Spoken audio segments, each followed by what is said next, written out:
안녕하세요. 저는 신미경이라고 합니다. 오늘은 제가 겪은 가족 이야기를 솔직하게 나누려고 해요. 가족이란 말만 들어도 따뜻하고 편안할 것 같지만 때로는 그 안에서도 마음이 아프고 힘든 순간들이 있더라고요. 특히 제가 겪은 아들과 며느리와의 갈등 이야기는 많은 분들께도 공감이 될 수 있을 것 같아 이렇게 이야기합니다. 처음에 제일 힘들었던 건 아들과 며느리가 저희 집에 예고 없이 자주 찾아오던 일이었어요. 처음에는 가까운 가족이니 가끔 놀러 오는구나 하며 반갑게 맞이했죠. 하지만 점점 빈도가 잦아지고 저희 부부가 준비할 시간도 없이 갑자기 방문하는 일이 많아지면서 부담감이 커지기 시작했습니다. 저희 부부도 나이가 있고 집에서 쉬고 싶고 일상도 소중히 여기는데 연락도 없이 들이닥치면 마음이 편할 리가 없잖아요. 특히 저는 평일에도 일을 하는데 일이 끝나고 집에 들어오면 청소도 해야 하고 밥도 준비해야 하고 손님 맞을 준비까지 하려니 몸도 마음도 지쳐갔습니다. 어쩌면 아들과 며느리는 우리 집이니 편하게 오면 되지라고 생각했을지 모르지만 저희는 또 다른 사람이고 저희만의 공간과 시간이 필요했어요. 그런 점에서 아무런 사전 연락 없이 갑자기 방문하는 건 저희 사생활과 휴식을 침해하는 거나 마찬가지였죠. 처음에는 부담스러워도 참았어요. 가족이니까 특히 손주가 생길 예정이라 더 자주 보게 될 거고 이왕이면 좋은 관계를 유지하는 게 중요하니까요. 하지만 시간이 갈수록 방문 횟수가 늘고 저희가 아무리 조심스레 표현해도 아들과 며느리는 크게 신경 쓰지 않는 듯 보였어요. 심지어 방문할 때마다 오늘은 몇 시에 올게요 라는 연락도 없이 갑자기 오는 일이 반복되면서 저희 부부는 정신적으로 많이 지쳤습니다. 일을 마치고 집에 돌아와도 마음이 편하지 않았고 이번에는 또 언제 올까 걱정하는 마음에 집에서도 쉬지 못했어요. 더 속상한 건 저희 부부가 손주를 사랑하고 돌보고 싶어도 이런 상황에서는 마음을 다 주기 어렵다는 점이었어요. 손주 돌봄이 단순히 사랑만으로 되는 게 아니라는 걸 점점 깨달았습니다. 예고 없는 방문으로 인해 저희 생활이 불규칙해지고 가족 모두의 감정이 점점 쌓여갔습니다. 저희 부부도 아픈 몸을 이끌고 집안일과 식사 준비를 해야 했고 하루하루 쌓이는 피로감과 스트레스는 말로 다 표현할 수 없을 정도였어요. 제가 남편과 이야기를 하면서 이렇게 자주 아무 연락도 없이 오면 우리도 힘들다라고 이야기해도 크게 달라지는 게 없었어요. 며느리도 저희도 바쁘니까 죄송하다며 미안한 기색은 있지만 달라진 건 없었죠. 처음에는 이해하고 참았지만 저희 부부도 한계가 있었습니다.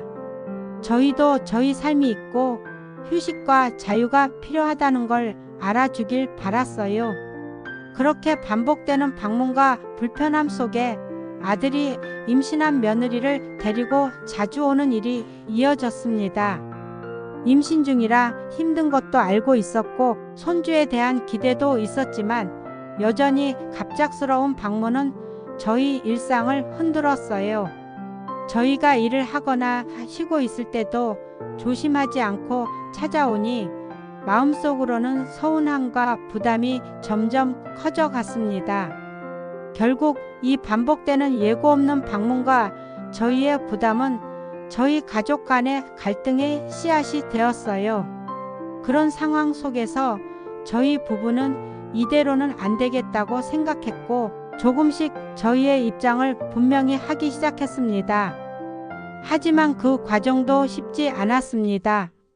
가족이라는 이유로 서로의 마음을 상하게 하고 싶지 않았고 또 아들과 며느리와 좋은 관계를 유지하고 싶었거든요. 며느리가 임신했다는 소식을 들었을 때 저희 부부는 당연히 기뻤습니다. 손주가 태어날 날을 기다리면서 우리 가족이 더 가까워질 거라 기대했죠. 하지만 기쁨과 기대 사이에는 또 다른 현실이 있었습니다. 며느리가 임신한 뒤로 손주가 태어나기 전부터 저희에게 손주 돌봄을 부탁하는 말들이 늘어나기 시작했어요. 처음에는 조금 도와달라는 부탁 정도였는데 점점 구체적이고 무거운 요구로 바뀌었죠. 며느리는 아기가 태어나면 낮 시간대에 특히 손주를 봐달라고 했고 심지어 경제적 지원도 같이 요청했어요. 그 중에서도 가장 놀란 건 월 100만 원이라는 금액을 제안하며 손주 봐주는 대가로 지급하겠다는 말이었습니다. 솔직히 말하면 그 제안은 저희 부부에게 큰 충격이었어요. 물론 손주를 돌보는 일은 책임도 크고 시간과 체력 소모가 많다는 걸 저도 잘 압니다. 하지만 가족 간에 그런 식으로 금액을 제한하는 게 맞나 하는 생각이 들었어요. 더구나 저는 지금도 경제 활동을 하고 있었고 저희 부부는 둘 다 건강한 몸으로 노후를 준비하며 살고 있었거든요. 그렇기에 그 제안을 받아들이는 것은 저희 삶의 균형과 경제적 독립성을 해치는 일이기도 했습니다. 그래서 저는 며느리에게 조심스럽게 그러나 분명하게 말씀드렸어요. 저도 일을 하고 있어서 그렇게까지 경제적 지원을 받으며 손주를 돌보기는 어렵다고요. 정중하게 거절했지만 제 마음속에서는 가족이라고 해도 서로 너무 부담 주지 말자는 생각이 컸어요. 물론 며느리도 힘든 상황이라는 것 이해합니다. 임신 중이고 출산 준비도 해야 하니 아기를 돌볼 사람이 필요하다는 점은 저도 충분히 공감했어요. 그렇지만 손주 돌봄에 대한 책임과 대가는 가족 간에 너무 무겁고 복잡한 문제라는 걸 말하고 싶었습니다. 더욱이 돈이라는 문제가 나오면서 손주 돌봄이 순수한 사랑과 책임감이 아닌 계약이나 부담처럼 느껴지기도 했어요. 저도 부모로서 그리고 할머니로서 손주를 사랑하지만 저희가 감당할 수 없는 부담까지 져야 하는 건 아닙니다. 또 저희가 직접 손주를 돌볼 준비가 안 된 상태에서 금전 제한까지 오니 마음이 무거웠습니다. 서로 존중하면서도 현실적인 선에서 역할을 분담해야 한다고 생각했어요. 손주는 온 가족의 기쁨이고 보살핌이 필요한 존재지만 그걸 이유로 가족 간의 갈등이 커지는 건 원치 않았습니다. 저는 며느리에게 이렇게 이야기했어요. 우리 부부도 저희만의 삶이 있고 노후 준비를 하고 있습니다. 그래서 손주를 돌보는 일에 도움을 줄 수 있지만 모든 걸 맡을 수는 없습니다. 서로 힘든 부분을 이해하며 함께 방법을 찾아야 하지 않을까요? 사실 며느리도 그 마음을 완전히 이해하는 것 같진 않았어요. 임신과 출산 준비로 불안하고 힘든 감정이 있었던 것 같습니다. 그래서 저희와 갈등이 생기는 부분도 있었고 대화가 매끄럽지 않았죠. 하지만 저는 그 대화를 포기하지 않았어요. 서로 솔직하게 감정을 나누고 앞으로의 역할과 책임에 대해 명확히 하는 게 필요하다고 느꼈기 때문입니다. 가족 간에도 경계와 책임이 있다는 걸 인정하지 않으면 결국 모두가 상처받을 수밖에 없으니까요. 결국 며느리의 금전 제안은 받아들이지 않았고 저희 부부는 손주 돌봄에 대해 적절한 선에서 도움을 주기로 합의했습니다. 하지만 이 과정은 저희 가족에게도 큰 고민과 갈등의 시간이었고 그 이후에도 어려움은 계속되었습니다. 아들 내외가 손주를 부탁하는 상황에서 갈등이 계속되던 어느 날 아들로부터 뜻밖의 요구를 받았습니다. 우리 노후는 너희가 책임져야 한다는 말이었어요. 그 순간 머릿속이 하얘졌습니다. 사실 그 말은 저희 부부에게 큰 충격이었고 무거운 짐이었습니다. 저희 부부도 늦은 나이에 경제 활동을 하면서 조금씩 노후를 준비해 왔습니다. 오랜 세월을 살면서 저희가 겪은 일도 많고 힘든 시간도 많았지만 그동안은 늘 스스로 살아가려고 노력했어요. 과거에 저희 어머님, 그러니까 시어머니를 모셨던 경험도 있습니다. 돌봄의 무게와 책임이 얼마나 큰지 누구보다 잘 알고 있어요. 그렇기에 손주 돌봄뿐만 아니라 인생 후반부까지 모두 책임져 달라는 요구가 얼마나 무리한지 절실히 느꼈습니다. 하지만 아들은 그런 저희의 마음을 전혀 헤아리지 않고 오히려 부담을 주는 태도로 나오니 마음이 아팠습니다. 부모가 노후 책임을 지는 건 당연하다는 사고 방식이 아니라 각자 자기 인생은 자기가 책임져야 한다는 입장을 굳게 지킬 수밖에 없었어요. 저는 아들에게 조용하지만 단호하게 이야기했습니다. 당신들 부부가 앞으로 살아가야 할 인생입니다. 노후도 책임도 당신들이 알아서 준비하고 감당해야 할 문제입니다. 그 말을 하면서도 마음이 편치 않았어요. 부모로서 아들을 도와주고 싶은 마음은 있지만 과도한 책임과 강요는 받아들일 수 없었거든요. 저희 부부도 아직 건강하고 활기차지만 나이가 드는 것은 피할 수 없는 현실입니다. 그리고 노후에는 안정된 경제 기반과 서로에 대한 존중이 필요하다는 걸 절실히 느낍니다. 특히 가족 간의 부모는 무조건 자식의 짐을 져야 한다는 생각이 얼마나 위험한지 다시 한번 깨달았어요. 그런 요구는 가족 간 신뢰와 사랑마저도 무너뜨릴 수 있기 때문입니다. 사실 며느리와 아들의 요구가 단순한 손주 돌봄이나 경제적 지원에서 비롯된 게 아니라 인생 전체를 내려놓으라는 강요처럼 느껴졌습니다. 저희는 가족이지만 각자의 삶과 권리가 분명히 있다는 점을 꼭 알리고 싶었어요. 그렇게 저희 부부는 아들과 며느리에게 분명한 선을 그었습니다. 더 이상 무리한 요구는 받지 않겠다. 우리 역시 우리 삶을 살 권리가 있다. 이 결정은 쉽지 않았습니다.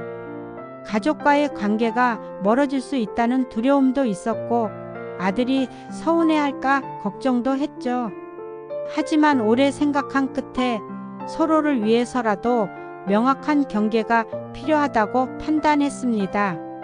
그래야 서로 상처받지 않고 건강한 관계를 유지할 수 있다고 믿었어요. 여러분, 가족이라고 해도 책임과 부담이 반드시 일치하는 건 아닙니다. 때로는 서로를 위해 아니오라고 말하는 용기가 더 큰 사랑일 수 있답니다. 저희는 그 이후로 아들과 며느리에게 무리한 요구를 하지 말라는 뜻을 분명히 전달했고 서로의 입장을 존중하며 조금씩 거리를 두기로 했어요. 사실 그동안도 아들과 며느리는 예고 없이 저희 집에 찾아오고 손주 돌봄과 금전 요구도 반복됐습니다. 그럴 때마다 마음이 무겁고 스트레스가 컸지만 한편으론 가족이니까 조금 참아야 하나 하는 생각도 들었어요. 하지만 이런 상황이 계속되면서 저희 부부는 깊은 고민에 빠졌습니다. 이대로 가면 우리 부부의 삶과 평화는 어떻게 되는 걸까? 라는 생각이 머릿속을 떠나지 않았죠.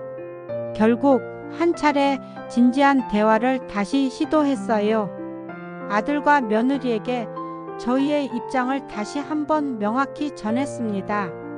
저희가 손주를 돌보는 일은 부담스럽고 무리한 금전 요구는 받아들일 수 없습니다. 그리고 앞으로는 예고 없이 방문하는 것도 삼가주세요.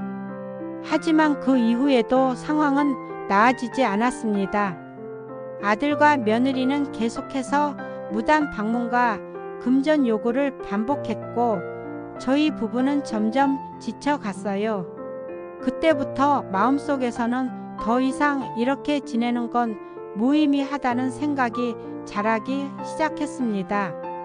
가족이라도 서로의 한계를 존중하지 않으면 결국 모두가 상처받게 된다는 걸 깨달았어요. 그래서 저희는 심사숙고 끝에 단호한 결정을 내렸습니다. 아들과 며느리에게 더 이상 저희 집에 오지 말라고 이야기했고 집 밖으로 나가 달라고 정중하지만 확실하게 부탁했어요. 그때 아들과 며느리가 보인 반응은 당황과 서운함이었지만 저희는 그들을 이해하려고 노력했습니다. 그리고 무엇보다 저희 부부의 평화와 건강한 삶을 지키는 것이 우선이라고 생각했습니다. 그 후 한 달 정도 연락이 끊겼는데 아들 쪽에서 사과의 연락이 왔습니다. 죄송하다. 아기 부탁은 하지 않겠다는 내용이었어요. 물론 그 사과는 받아들였지만 마음 한편에는 아직도 상처와 거리감이 남아 있었습니다. 한번 무너진 신뢰는 쉽게 회복되지 않더라고요. 이 경험을 통해 저는 가족 간에도 분명한 경계가 필요하다는 것을 뼈저리게 느꼈습니다. 특히 성인 자녀가 부모에게 당연히 손주 봐주길 요구하거나 금전 지원을 기대하는 것은 부조리 할 수 있음을 알리고 싶어요. 또한 부모 역시 자신의 삶과 자유 그리고 노후를 지킬 권리가 있다는 점을 꼭 기억해 주세요. 가족 간의 사랑은 서로의 선택과 경계를 존중할 때 비로소 건강하고 행복해질 수 있습니다. 여러분, 가족 관계가 어려울 때는 혼자 감당하지 마시고 꼭 주변의 도움을 받으세요. 그리고 마음이 힘들 때는 자신을 위해 아니오라고 말할 용기도 잊지 마시길 바랍니다.